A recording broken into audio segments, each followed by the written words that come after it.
welcome back to my channel. So yun, kanina nakita niya diba, na talagang tinapos ko talaga yung celebrity na K-drama. Kung mapapansin niyo yung kaninang pinakita ko sa inyo, sobrang ganda ng K-drama. Actually, kahapon ko inumpisahan yon dahil nakita ko na parang kasi mga K-drama movies kasi gusto ko siyang pinapanood kapag tapos na lahat ng mga episodes. So marami pa akong gusto pang panoodin kaya lang hindi pa tapos. So sa Netflix na ako ngayon na nanonood. Before kasi yung mga katagalan pa. So meron tayo pinagkukuha ng mga K-drama movies tapos saan pwede manood sa VU, parang ang VU ba tawag doon.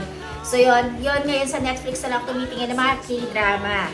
So yung sa K-drama sa Korean, yung nakita ko yung celebrity. So yun, nabasa ko siya. Sobrang naging interesado ako dun sa sa palabas na yon. So inumpisa ko siya kahapon. So kagabi kasi nakatulugan ko siya kasi episode 3 lang ako kagabi. So yun, kanina natapos ko na siya ngayon. So sobrang ganda niya. Mga karokteras, yung mga mahilig manood dyan ng K-drama, try niyo yung celebrity kasi talagang maganda.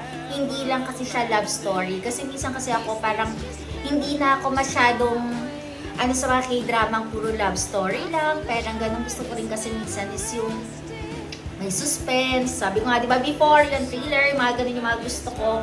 So yun, kakaiba talaga yung celebrity. And diba yung nilagay ko nga, kung nakita nyo IG post ko, sino nga ba si BB Famous? Sobrang inabangan ko rin kung sino ba si BB Famous, dahil malalaman nyo lang yun pag mag-e-end na yung episode. Sobrang, ewan ko, hindi ko lang alam kung ako lang nagandahan kasi meron din daw yung isang friend ko, sabi daw ni medyo umpisa pa lang daw na parang naboboringan siya. Ako naman hindi. Kasi yung umpisa pa lang, talagang parang, kasi sa umpisa pa lang malalaman mo kung talagang gusto mong tapusin o hindi, di ba? Yun. Kahit nga si Nanam dapat panood pa nun eh. And si Nanam nagtanong pa sa akin kung ano yung nangyari. So yun, maganda. Maganda talaga mga katseras. So, i-recommend ko siyang panoodin niya siya. So yun mga katseras. So yun, biruin nga yun, nakaligo na rin ako after kumanood. Dahil simula umaga, biruin mo, halos 7 a.m. Hindi na ako nakatulog nun after namin bumalik dito ni Nanab sa condo. Hanggang yun? Anong oras ko ba natapos? Mga past 3 p.m. ko na siya natapos. So anong oras na ngayon? Diba? Hapon na naman ulit ngayon. So nakaligo na ako, nakapagpatuyo na ako ng bukay ng baba kasi hindi pa siya ganun talaga katuyo. So, yun. And nga pala, yung umalis nga rin pala ako nung nakaraan, hindi ko rin pala napakita sa inyo. Ito na naman, haul na naman, di ba?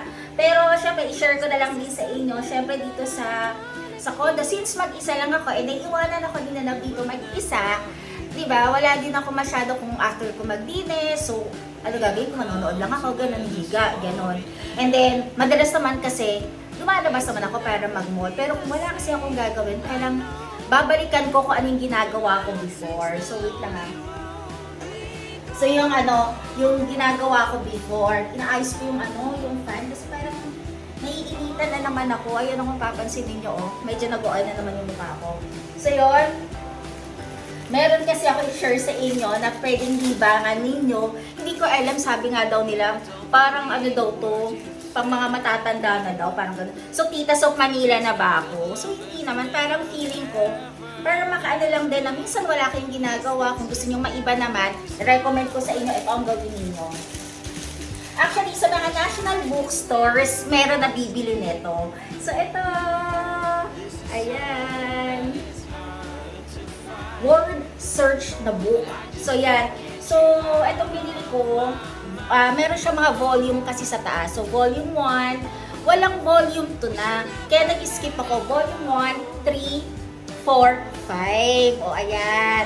So, ayan. Kasi, parang feeling ko nga madali lang ito matatapos. Eh, before, kahit yung nag-work pa ako ng, ano pa yun, mga tagal na. Mga 20-something pa yun, mga 8 years ago, parang ganon. O, 10 years ago, nagdadala ako na ito sa office. So, kapag meron akong mga free time, nagaganito ako, nag-word search ako. Naalala ko lang din kasi bigla. Bigla ko lang yung naalala na, sabi ko kay Nanab, bili kaya ako ng word search. Sabi ko ganun kasi, parang di ba kung wala kang ginagawa, or kahit saan, pwede kong bitbitin to. Lalo na, kapag nagmamall ako minsan, di ba, pwede kang tumambay sa isang coffee shop, and then kapag kaantay ka lang sa kanya, so kapag hindi ako, minsan wala akong ginagawa, ganun, pwede ka lang umupo saglit, gawin mo to, 'di ba? No, lalo na kapag nagta-travel ka, maganda rin to, pampalipas oras lang, 'di ba?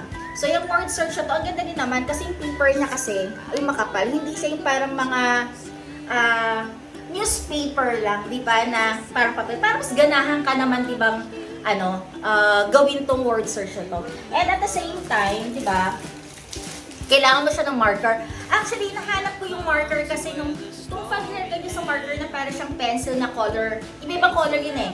Pero madalas kasi nabibili ko sa Nationals yung color red, yung binabalatan siyang ganon, parang ganon, hindi ko siya makita. Hinahanap ko siya sa National, hindi ko siya makita. So, kinabagsakan ko is yung marker na lang ng mga ganito, yung ganyan. So, yan. Yan. Hindi rin naman ganun kamahal to. So, and eto, magagamit ko rin to dun nga sa sinasabi ko sa inyo na ginagawa ko na parang business na rin na ginagawa ko na ganito.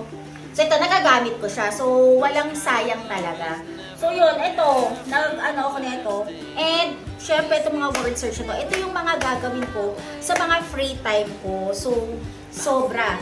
Hindi ko alam kasi parang nakikita ko kasi sa ibang mga sa mga senior, ito na ang ginagawa, di ba?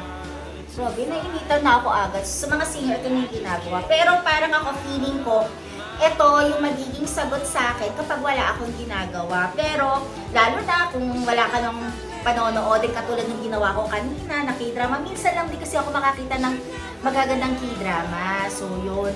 Kaya yun, kinrap ko yung opportunity. Dahil gusto ko, tinapos ko na siya. And wala rin naman akong pupuntahan din kasi ngayon. Kaya tinapos ko na rin kanyang K-drama. Kaya, ayun, alam na natin, mamayang gabi, bagsak na bagsak ako, maaga ako makakatulog nito. Yan lang din ang maganda doon. So, yun mga kalakcheras, i-recommend ko sa inyo itong word search na to. Word search, alam ko meron din yung parang papasel siyang gano'n. Then kayo magbubuo ng words, parang gano'n, parang nandito yung meaning niya, parang gano'n. Then lalagay mo kung ano ba siya. Parang gano'n, alam ko meron gano'n eh. Kaya lang feeling ko yon medyo mas matatagal ako kaya hindi ko matapos agad, di ba? Kaya dito tayo sa word search na lang. Kasi sa word search na to, meron nga lang siya sa likod, ayan, sagot sa mga isi-search mo. Pero syempre, di ba, huwag na nating silipin to para di ba hindi ka mahirapan. Ayan. So, ilang pages to? 84 pages siya. Teka, 84. Syempre, hindi mo siya mag-start sa 1, di ba? Ayan, parang 84 to. O, tama. 84 pages siya na sasagutan nyo. And, kung medyo malabo ang mata ninyo, ayan, kasi medyo malalaki kasi yung mga letters niya. Ayan. Sana, di ba? Kasi napakarami naman yung volume. And meron din medyo mas malalaki pa dito. Sa mga National Bookstore pala is 119 pesos yung mga ganito. Medyo expensive. Pero kapag online kayo bumili nito, mas mura. Parang less than 50 pesos lang mga kalakatsera. So, di ba? Ito yung sagot sa mga walang ginagawa sa bahay at naboboard sa bahay. O, di ba mga kalakatseras?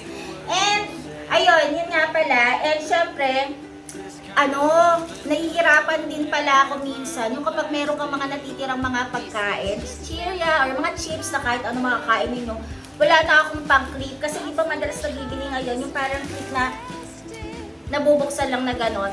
May nakita ko, parang ganitong clip siya, oh. Di ba parang shock-shock siya? Pero to mas malaki para sa mga food. Ayan. Ayan siya. Ayan, yung mga clip na mga ganito. So, ito, medyo masikip siya. Ayan. Parang clip sa paper, no? Pero okay siya. Ayan, no? Kung mapapansin niyo kasi mas malaki siya. So, kumuha ko ng 3 piraso nito para, diba, hindi lang naman kasi isa. So, mga 3 ganito yung kinuha ko. So, yung mga kalakcheras, ito ang gagawin ko ngayon. Itong word search na to. So, mamaya-maya ako umpisa kasi na-excite ako, di ba? Lalo na kapag meron kang mga bagong ganito, di ba? Parang na-excite kang gawin na umpisahan siya. Medyo mahaba naman yung mga words na isi-search mo, kaya mas okay siya. So, yun mga kalakcheras. So, yun today, yun lang ang gagawin ko dito. And kanina pala, before ako so bago ako mag-video, naisipan ko nga na minove ko yung pinaka-lamp. Kasi before kasi yung lamp na doon sa kabilang side, yung malapit doon sa may sink. Minove ko na siya doon sa likod ng ayan minove ko na siya. Ayan, minove ko na siya dun sa may likod ng sofa. Parang feeling ko mas maganda siya dyan. Ayan o. Ayan. O, diba? Parang mas maganda siya na nakalagay siya dyan sa side. So, yan. Para hindi kasi masyadong ano. So, parang feeling ko, parang hindi siya masyadong plain. Kasi parang napiplainan kasi ako dito sa bandang side dito.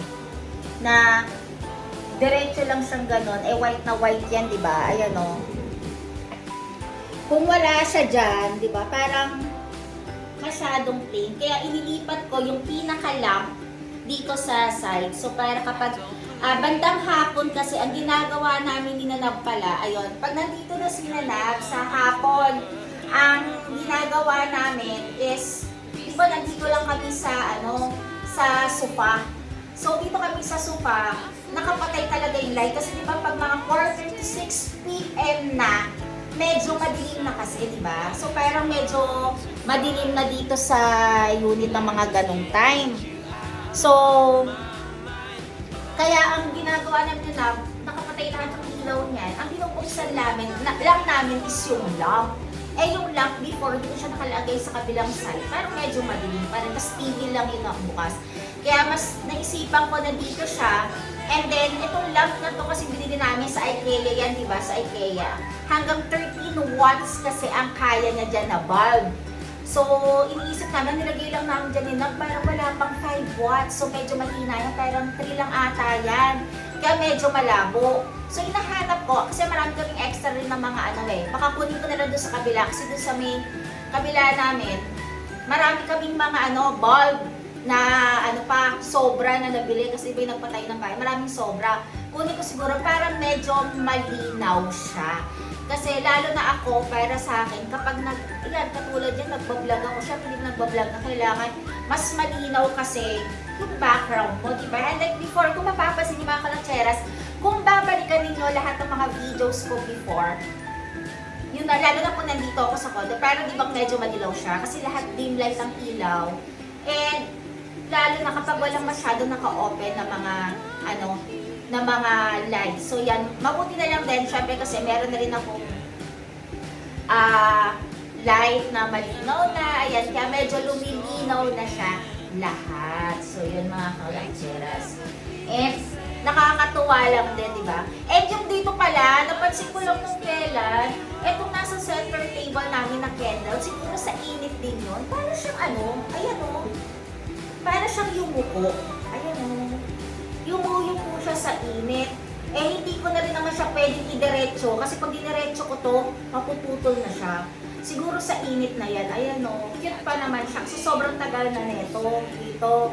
Mami pa ni Alvin yung neto eh. Alam ko, ang bumili neto. Mami pa ni Nanab. So, yun.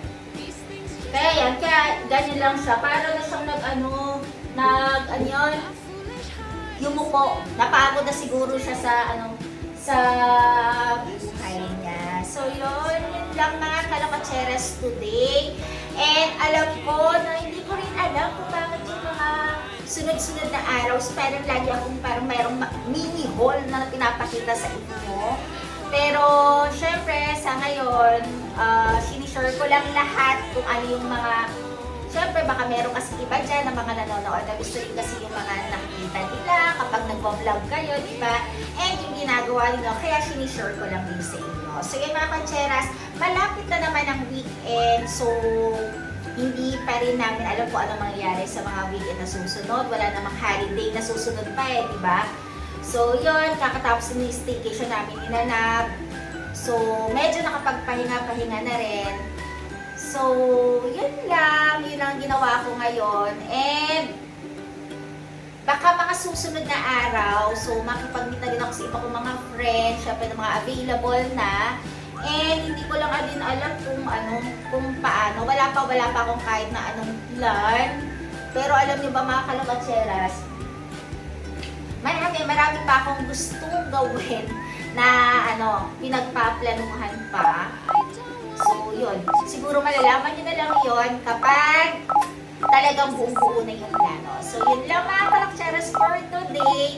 Thank you pa rin po sa panonood at pagsama pa rin sa akin sa video ko, lalo na sa mga mini haul ko na katulad na ganito na walang sawa na nanonood. Thank you so much po. And please don't forget to like, share, subscribe pa rin po sa YouTube channel ko, Kadyala Pacheras. Thank you for watching. Bye-bye!